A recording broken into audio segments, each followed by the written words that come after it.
মহাভারতের গল্প আমাদের সবারই কম বেশি জানা। পাশা খেলা পর্বের পর কি হয়েছিল? প্রকাশ্য রাজসভায় দ্রৌপদীর বস্ত্রহরণের চেষ্টা।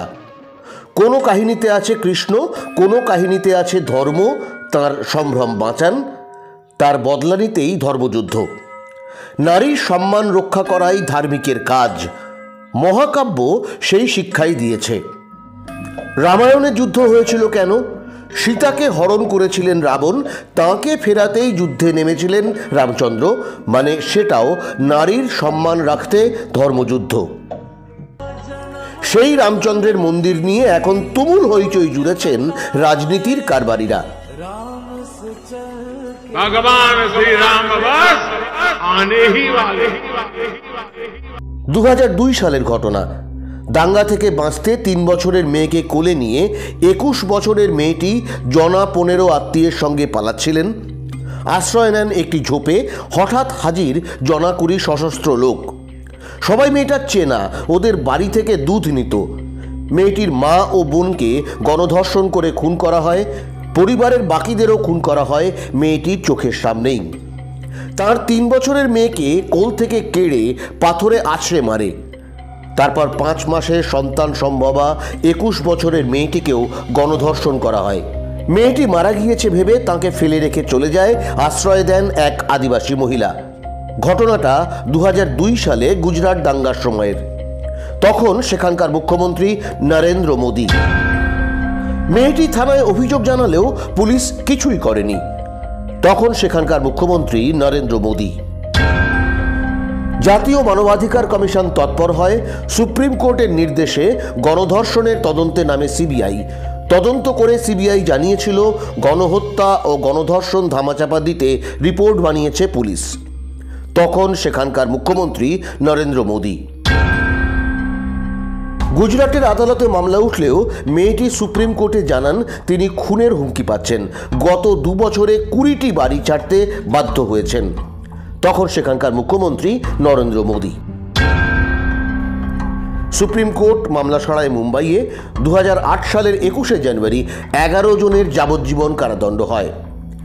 2022 সালে 11 জন অপরাধীকেই ছেড়ে দেওয়ার সিদ্ধান্ত নেয় গুজরাট সরকার। অনুমতি দেয় প্রধানমন্ত্রী নরেন্দ্র মোদী সরকার।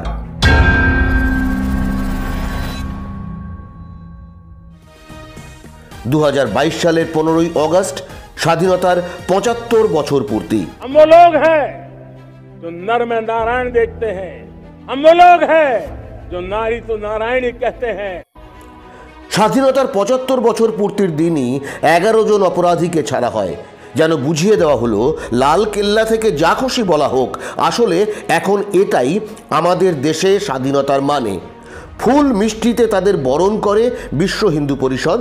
নরেন্দ্র মোদীর দলের এক এমএলএ ধর্ষকদের বলেছিলেন সংস্কারী ব্রাহ্মণ। তার সাজা তো দূরের কথা, পরের ভোটেও টিকিট পান। এক ধর্ষককে গুজরাট সরকারের অনুষ্ঠানের মঞ্চে নরেন্দ্র মোদীর দলের এমপি এমএলএর সঙ্গে বসে থাকতে দেখা যায়। कभी कभी कुछ राक्षसी मनोवृत्ति वाले लोग, विकृत मानसिक वाले लोग हमारी बेटियों पर राक्षसी कृत्य करके बलात्कार करके उनकी जिंदगी तबाह कर देते, बेटियों को मौत के घाट उतार देते हैं। भाइयों बहनों, ये मोदी सरकार है जिसने फैसला किया है कि अगर बेटियों के साथ ऐसा राक्षसी प्राप होगा, उनको अब फांसी पे लटका दिया जाएगा। ये कानून हमने बनाया। সেদিনের 21 বছরের মেয়ে বিলকিস বানো এখন 42। তার ধর্ষকদের ছেড়ে দেওয়ার পর তিনি ধর্মযুদ্ধ লড়তে সুপ্রিম কোর্টে যান। একই আবেদন জানিয়ে আরেকটি মামলা করেন তৃণমূলের মহুয়া মৈত্র, সিপিআইএমের সুভাষিনী আলী, সাংবাদিক রেবতী লাল এবং অধ্যাপক রূপরেখা বর্মা। ধর্মযুদ্ধ বিলকিস জিতেছেন। গুজরাট সরকারের নেওয়া 11 ধর্ষকের ছেড়ে দেওয়ার সিদ্ধান্ত খারিজ করে সুপ্রিম কোর্টের বিচারপতি বি.ভি. নাগরত্ন এবং উজ্জ্বল ভূঁইয়ার ডিভিশন বেঞ্চ বলেছে ওই সিদ্ধান্ত অসাংবিধানিক এবং এখতিয়ার বহির্ভূত। তিনি মুখ্যমন্ত্রী থাকার সময় 21 বছরের মেয়েটি সম্ভ্রম বাঁচাতে পারেননি। অভিযোগ পেয়েও হাত গুটিয়েছিল তার পুলিশ। নিরাপত্তা দিতে পারেনি তার সরকার, তাই মামলা সরাতে হয়েছে অন্য রাজ্যে। তিনি প্রধানমন্ত্রী থাকার সময় তার কেন্দ্রীয় সরকার তার নিজের রাজ্যের সরকারকে নারীর ইজ্জত লুটে নেওয়া অপরাধীদের ছেড়ে দেওয়ার অনুমতি দেয়। তবু নরেন্দ্র মোদী নাকি হিন্দু হৃদয় সম্রাট। হিন্দু হৃদয় সম্রাটের নাম হচ্ছে নরেন্দ্র মোদী। রামায়ণ মহাভারত তো উল্টো কথা বলে নারীর সম্মান রক্ষার যুদ্ধই হলো ধর্মযুদ্ধ। হিন্দু ধর্ম যা শিক্ষা দেয় তাকে পায়ে দোলে যাওয়াই হলো নরেন্দ্র মোদীদের হিন্দুত্বের রাজনীতি। তাতে ধর্ম নেই, আছে শুধুই রাজনীতি। রামায়ণ মহাভারত গীতা পুরাণের শিক্ষা নয়, আছে শুধু স্তাবক ভক্তদের বেপরোয়া দাপট। आपको एक बात कहना चाहूंगा, पिछली शताब्दी के महापुरुष महात्मा गांधी थे, इस शताब्दी के युग पुरुष नरेंद्र मोदी हैं। নরেন্দ্র মোদী আরও 5 বার প্রধানমন্ত্রী হলেও তার দল লোকসভার সব আসনে জিতলেও তাকে নৈতিক বা ধার্মিক বলা সম্ভব নয়। বিলকিস বানোর ঘটনা চোখে আঙুল দিয়ে সেটা দেখিয়ে দিল। প্রচারের ঝড়ে ভেসে না গিয়ে একবার ভেবে দেখবেন আপনার কোনো প্রিয়জনের সঙ্গে এরকম হলে কি করতেন, কি বলতেন।